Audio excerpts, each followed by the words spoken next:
Hindi man nangyayari ang lahat ng plano natin, pero pwede itong mapalitan ng isang panibagong magandang karanasan. Another day, another story to share. Maaga pa nga'y nagising na yung aking asawa dahil sa araw na ito ay meron siya ulit masteral class. Maaga din ngang nagising si Via at hinayaan ko muna siya makapag-screen time para matapos ko din ng maaga ang aking spiritual discipline. Mas mainam nga kasi na matapos ko ito bago kami umalis pabalik sa town. Kahapon nga lang kami nanggaling sa town pero ngayong araw ay kinailangan namin bumalik dahil nga merong mahalagang bagay na kaming dapat kunin doon. Kaya pagkatapos nga ng aming mga spiritual discipline ay nagsiliguan na kami at pagkatapos ay gumayak na din kami agad. Salamat nga sa Diyos dahil hindi naman ganun katagal yung aming pag-aantay at maya-maya ay meron na ring dumaan na jeep. Ganito talaga yung buhay namin every time na kami ay magpapatown. Minsan nakakasakay agad pero minsan naman ay nag-aantay ng matagal. Ayaw na talaga magpakantong ni Via kapag sumasakay kami ng jeep. Pagdating nga namin dito sa town ay pumunta muna kami sa lagi namin kinakainan dahil hindi pa rin nga kami nananghalian. Umakyat nga kami sa taas na tinatawag nilang Maharlika dahil nga meron ditong mga kainan na napaka-budget friendly at madaming ulam na pwedeng pagpilian. Sa halagang 80 pesos nga ay meron ka ng 2 ulam na karne, pagkatapos ay unlimited rice pa iyan. Pati si Via nga ay nasanay na rin kumain dito dahil dito nga kami laging kumakain every time na biglaan kaming nagpapatown. Ang dami talaga nilang serving dito ng rice kaya babawasan na lang namin yung kanin ni Via. Sobrang thankful talaga ako sa Panginoon na kahit ganito ngayon nakagisna ni Via na buhay sa amin ay nandun yung pag-protect ng Panginoon sa kanya at hindi nga siya sakitin. Dito nga ay malapit na niyang maubos yung kanyang ulam na munggo at kanin. Pagkatapos nga namin kumain ay agad na rin naming inasikaso yung isang bagay na dapat nga namin kunin dito sa town. But sad to say ay hindi nga namin nakuha yung dapat namin kunin dahil merong problema sa ID ng aking asawa. Kaya kung iisipin nga ay parang nagsayang lang kami ng oras at pamasahe sa pagpunta dito.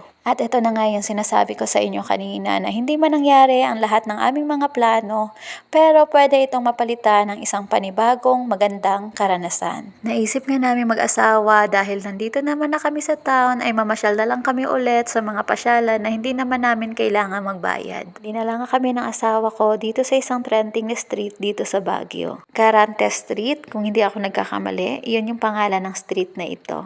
At abay, nag-enjoy naman talaga si Via dito. Dahil nga doon sa magagandang painting na nasa wall neto. Ay, meow meow! Meow! Siya nga nagturo nun. Go. Aw, aw. Aw, aw! Aw, aw!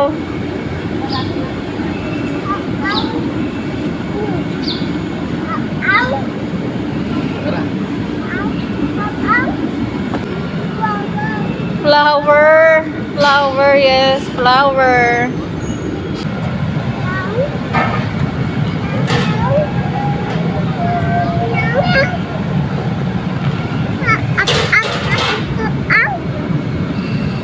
Pagkatapos nga mag-enjoy ni Via sa mga painting ay naisip din namin pumunta ng SM Baguio. Meron din nga kasi akong nakita sa isang post na pwedeng mapuntahan dito na sigurado ding may enjoy ng mga bata. At eto nga yung Christmas design ngayon ng SM. So kumuha nga lang kami ng ilang videos and pictures dito pagkatapos ay umakyat na din kami doon sa rooftop. At para magkaroon din lang ng konting remembrance dito. Nandito na nga kami ngayon sa pinakamataas na part ng SM Baguio. At napansin ko nga na mas nag-enjoy si Via dito sa taas. What's that?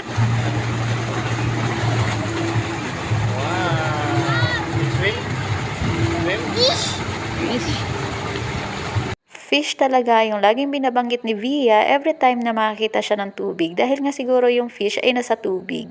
Maya-maya nga'y napansin ni Via itong makulay na lugar para sa mga bata. Gustong-gusto niya talagang pumasok, kaso hindi nga appropriate para sa kanyang edad. At nung huli nga'y paiyak na nga siya dyan dahil gusto niya talagang pumasok. Kaya ang ginawa ko ay dinivert ko na lang yung kanyang atensyon sa ibang bagay. Eto nga yung isang bagay na natutunan naming mag-asawa mula sa ibang magulang din. Na kapag umiyak si Via ay huwag agad ibigay yung bagay na kanyang iniiyakan. Dahil kapag binigay nga namin yung gusto niya dahil siya'y umiiyak, ay matatanim sa isip niya na kapag siya'y may gusto, ay dadaan niya palagi sa pag-iyak. Maraming salamat talaga sa Panginoon sa mga unang naging magulang at nag-share ng mga ganitong wisdom. At ngayon, sa biyaya ng Diyos ay ina-apply namin kay Via. At patuloy ko din sinishare ang mga wisdom na ito para sa iba naman na pwedeng makapanood ng mga videos na ito. Muli, ako si Mama Care ay lagi nagpapaalala to always care and share something with those people around you. Thank you for watching!